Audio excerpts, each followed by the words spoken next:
Good morning. How good is life? I'm glad. I was a little concerned. The early group was a little quiet. I was a little concerned, but I see we're moving back into our own normal energy, which is a very good thing. We have everybody here together celebrating this beautiful thing we call spiritual community. Yes.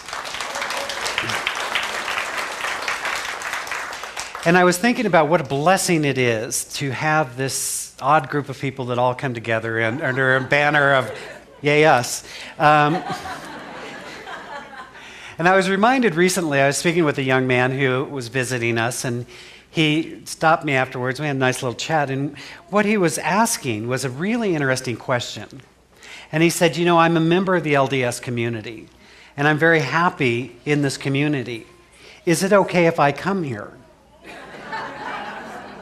And I found that to be a really great question because, it reminded that in many places you have to leave where you were in order to be here.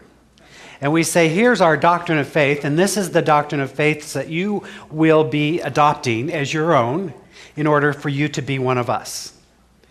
And so I pointed out to him that it's a wonderful aspect of our community that we have individuals who go to Catholic Mass. They love the ritual. They love the sense of that. We have individuals who still attend their synagogue. We have individuals that have other ways that they express their faith other than here. Because we are not a religion per se. Really, what we are is a spiritual philosophy. And so what that means is you don't have to agree with our doctrine to be here. In fact, I don't want to get too radical on you, but we actually would encourage you to question what we believe. Question authority, they say, right? Because what we are proposing is there are some spiritual principles that are at work in our universe. And my own personal discovery is that it is easier to swim with the flow of life than to try and fight it. And so it is easier to work with spiritual principle than it is to try and work against it. So we've been looking at this idea around creating community. What does it take to create community, consciously create community? And so for me, we've looked at what does it mean, the values, to have shared values, to have values that you hold in common, that say this is what we unite around. And then to have a vision for who we are and what we're trying to achieve in our world. What is our vision? What is our mission as a spiritual community? What is it that we're about? So today I wanted to talk to you about principles. And because we need to have some unifying principles. You see, many years ago, someone asked Dr. Ernest Holmes, the founder of our tradition. He didn't know he was founding a church, by the way. He thought he was helping people understand spiritual principles and created an institute. It wasn't until later that others said, the best way to keep this going is to organize ourselves as a church, and we'll have ministers, and it'll be a groovy time had by all. I don't know if they used groovy in those days, but, it may have been the pre-groovy era. Whatever. It was swell. We'd have a swell time. And so someone said, so this science of mind, what is it?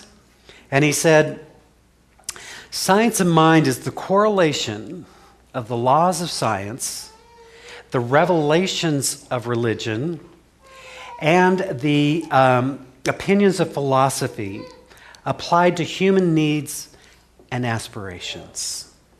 How lovely is that? So he said, where is the commonality between religion, between philosophy, and science? How do all of those point to a way of being that allow us to experience our greater self? And so Science of Mind was written not to be a new religion in the world that would be the one right true way, but rather that would help incorporate teachings from all different paths into a way of living. Because if you become a student of religious science, if you become a student of the way things work, what you find is there's more in common with all religious philosophies than there is that make them differ.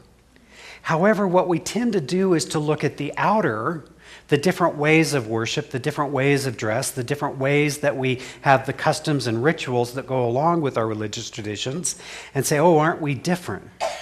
But if you look at the heart of all religion, you find some common themes. You find the golden thread, as it's been referred to.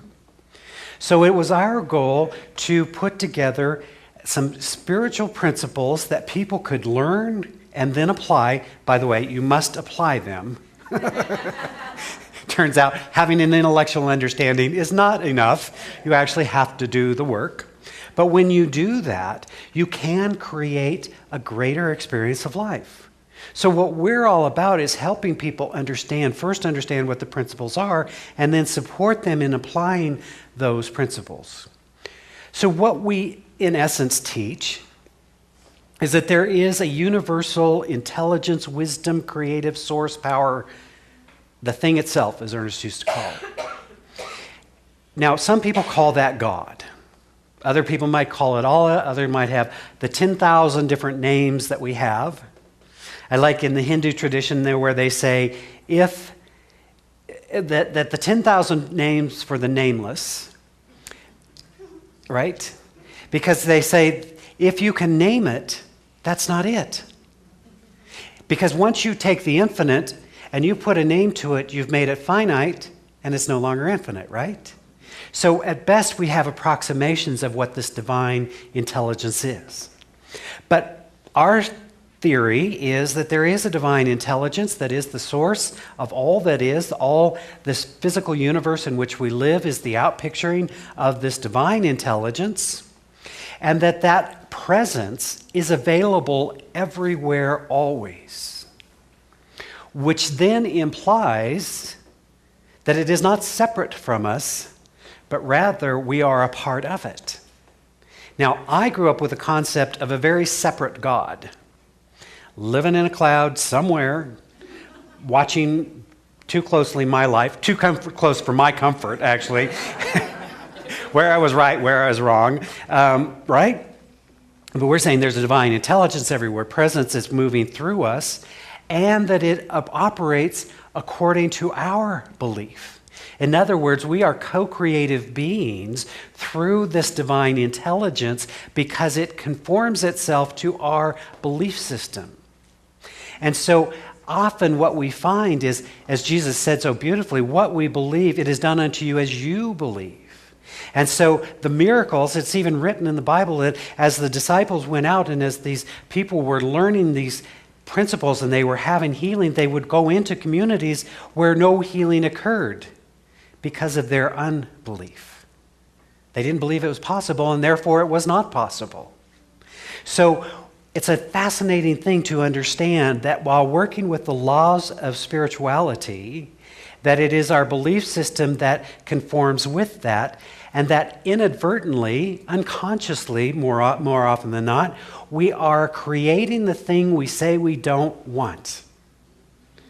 When we have a whole heated conversation about how broke we are and how bad the economy is and how all of it's working against us, we are actually participating in creating the circumstances that inhibit our greater good. So I know.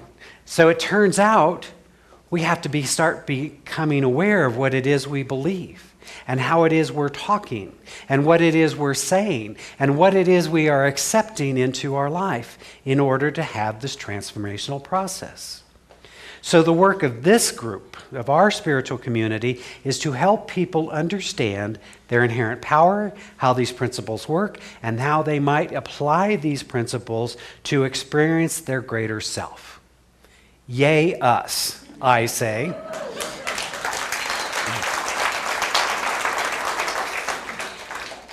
And so we do that irrespective of, is that a word? Did I just make that up? Oh, okay. I do that sometimes. Every once in a while, I just grab one out of nowhere and say, here's a good word. Let's try this one today. Anyways, it is not a respecter of persons. right? It does not choose some and not others. That's a human manifestation. And so what we find, what we say is that we have shared values, and those values, I heard myself just recently, a couple weeks ago, as talking about these values, saying we celebrate diversity in our community. And I felt so good about myself. Look at me. And then life has a way of pointing out to us what we need to look at. And so I've been sort of observing this whole Trayvon Martin situation. Everybody familiar with it? Okay. Big deal. Young black man involved in an alteration with a Hispanic man who was watching his neighborhood with a gun, and scuffle ensued, and he ended up being shot. And so the man, Mr. Zimmerman, was acquitted under the thing of self-defense. So I've been watching this, and what I found is in the black community, their feeling is a huge injustice has been done. In the white community, the laws of, the system, this is the system and all that sort of thing. And so you have this polarized experience of a situation. And I was looking at that and I was thinking, wow, how is that? How does that happen? We see this so often. We've come so far and yet we're not through yet. I remember my dear friend, my roommate for a number of years, black man, and I were living in North Dallas. I was the minister at the church there, and he was our singer and doing other things. And so he was walking to work one day and was pulled over. What are you doing? Essentially, what are you doing in this community, right? Because that mindset still lives with us. And so the black community can look at this differently than the white community does. Now, I'm not here to solve all our problems today, but what I came to the awareness was, I was so proud, because aren't we wonderful?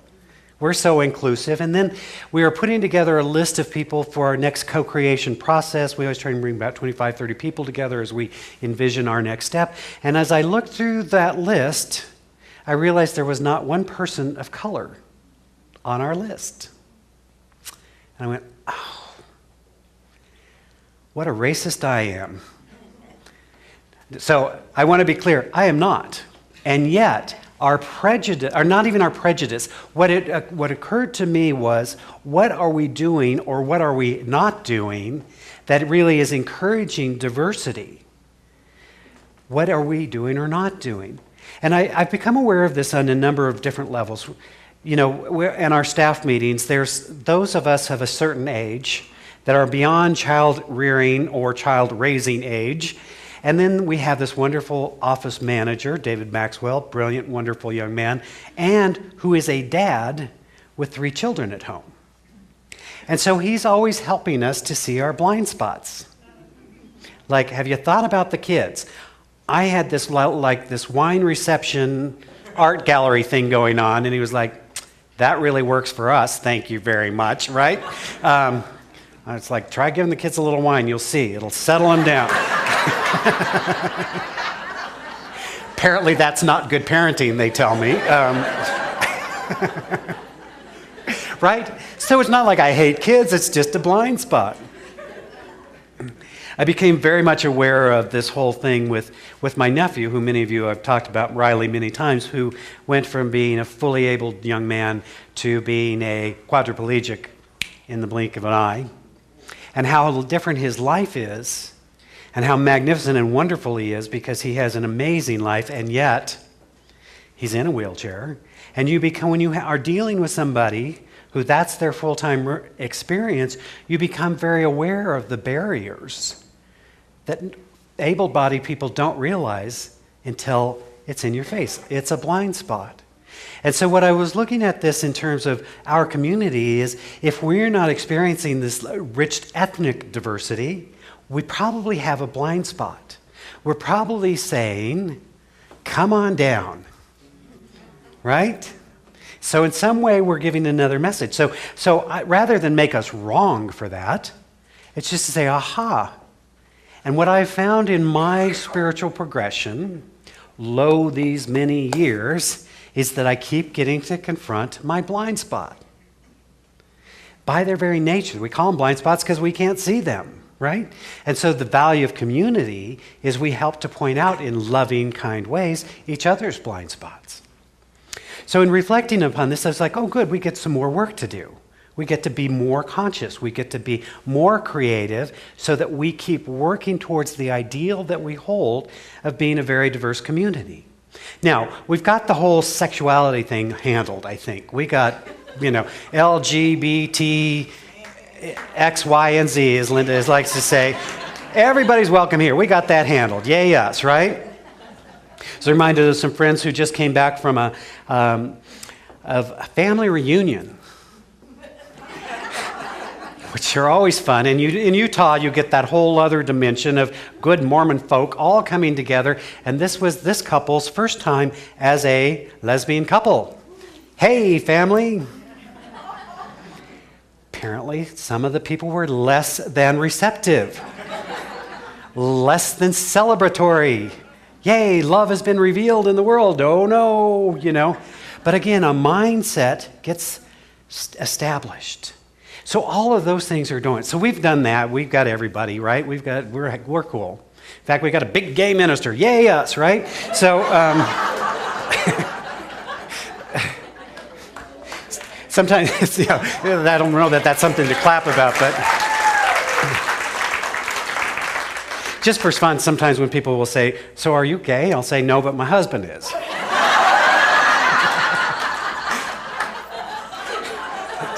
Like to watch the little brain cells just kind of burst.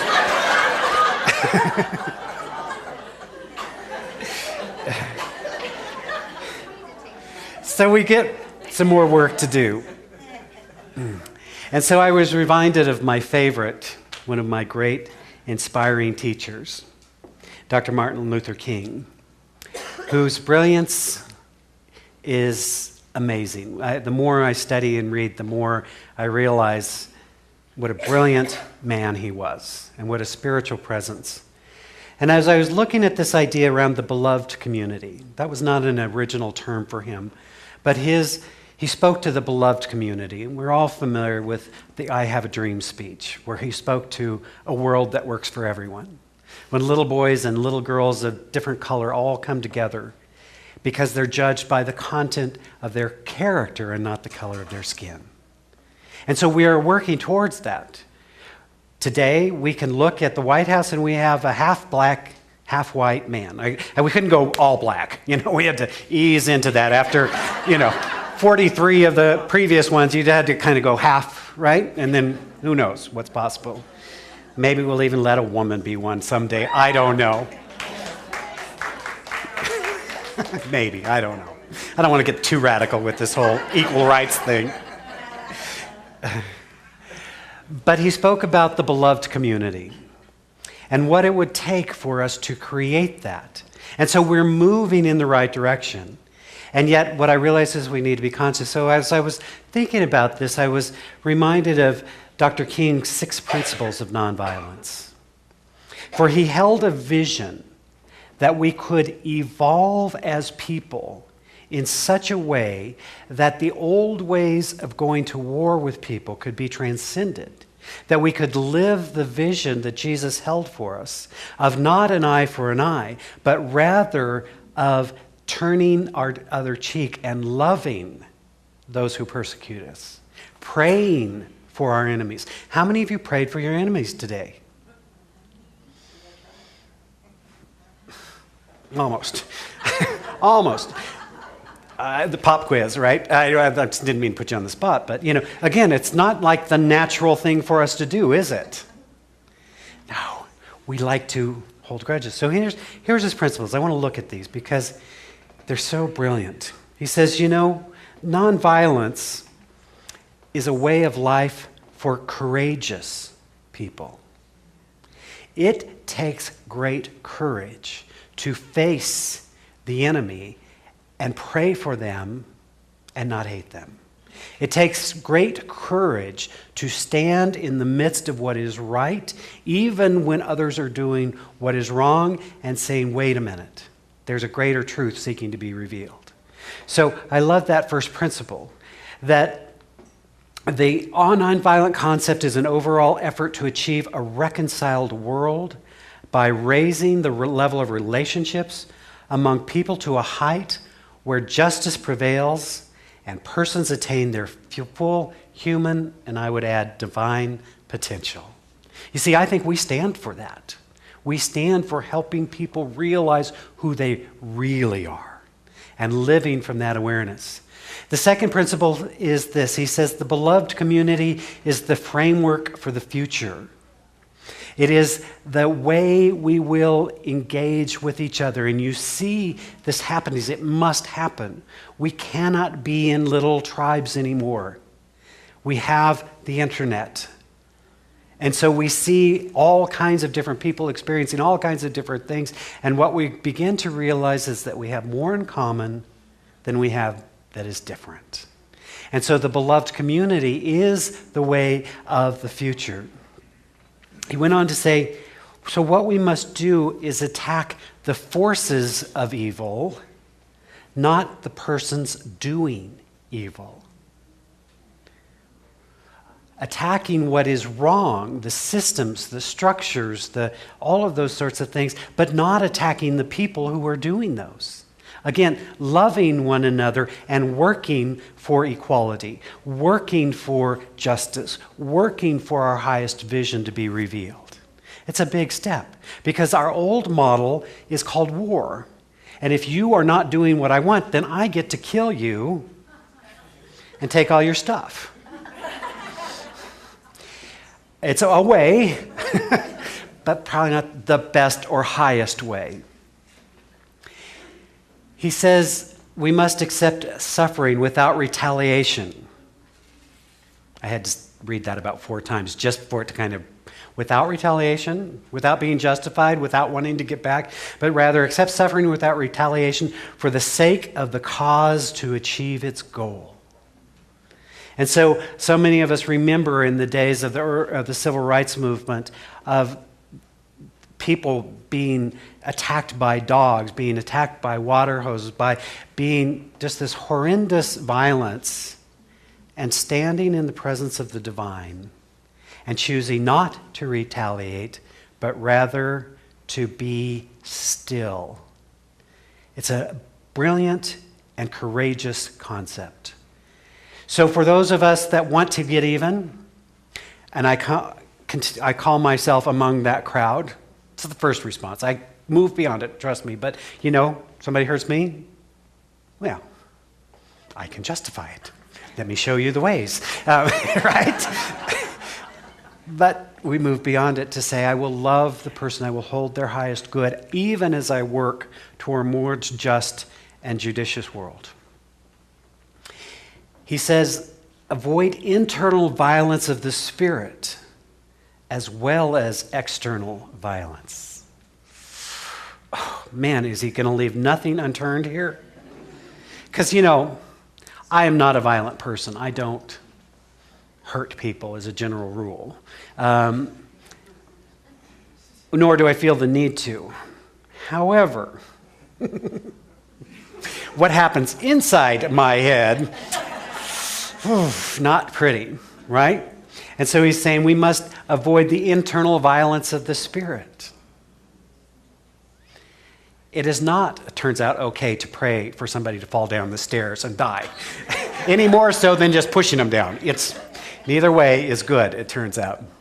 Gandhi said something amazing, another brilliant force for good in the world, and the principles of nonviolence. But he said this, he said, it's just as violent to take offense as it is to give offense.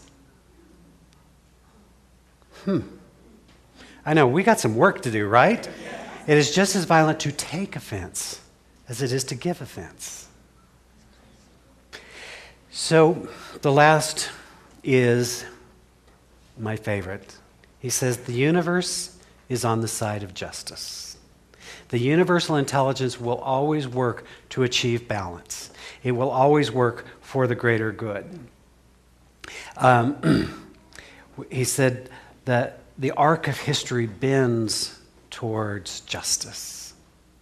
And so I share this with you today, not to say there's something wrong with us, but to say there's an invitation.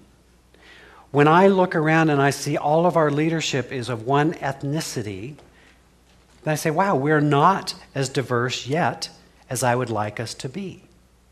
And so we have an opportunity. You see, the progression of humanity, I believe, what is happening in our world is that everyone be recognized as a divine expression of this one life. Everyone.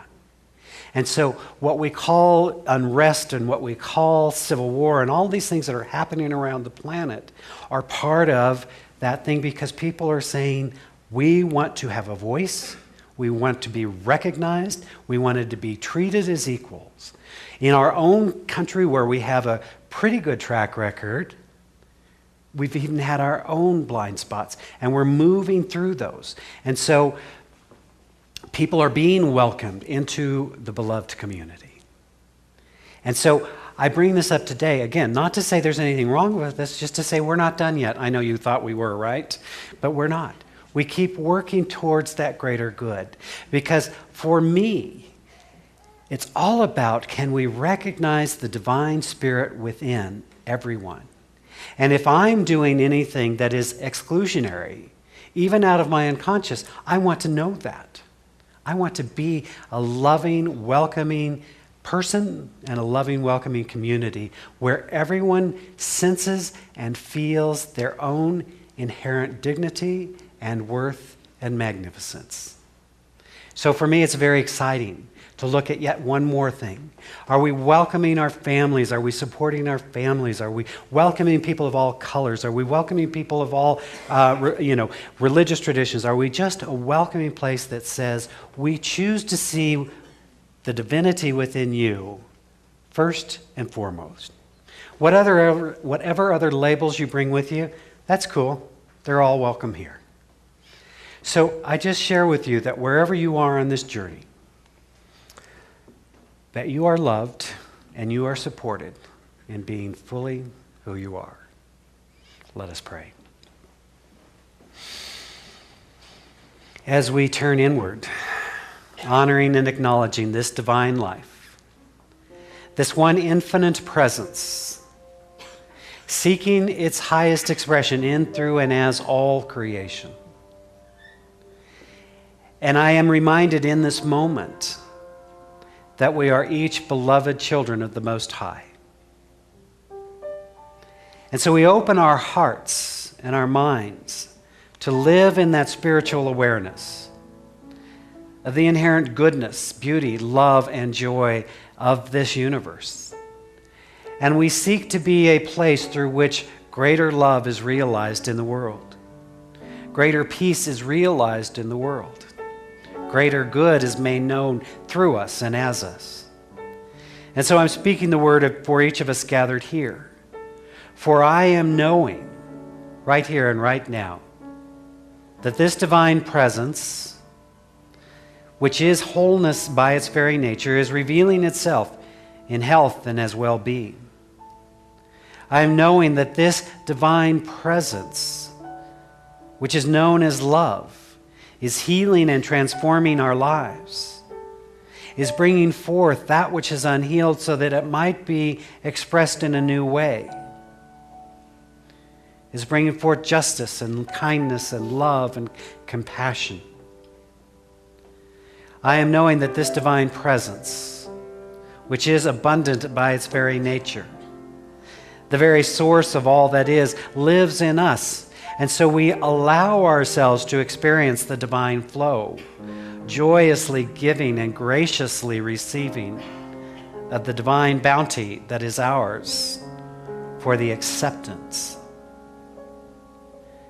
And speaking this word of truth for each of us gathered here as I simply celebrate the divinity within, making itself known in powerful and meaningful ways.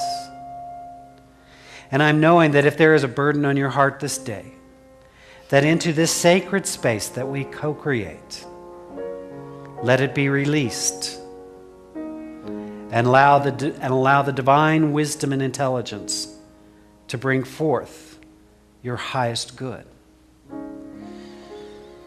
How grateful I am for this inner awareness.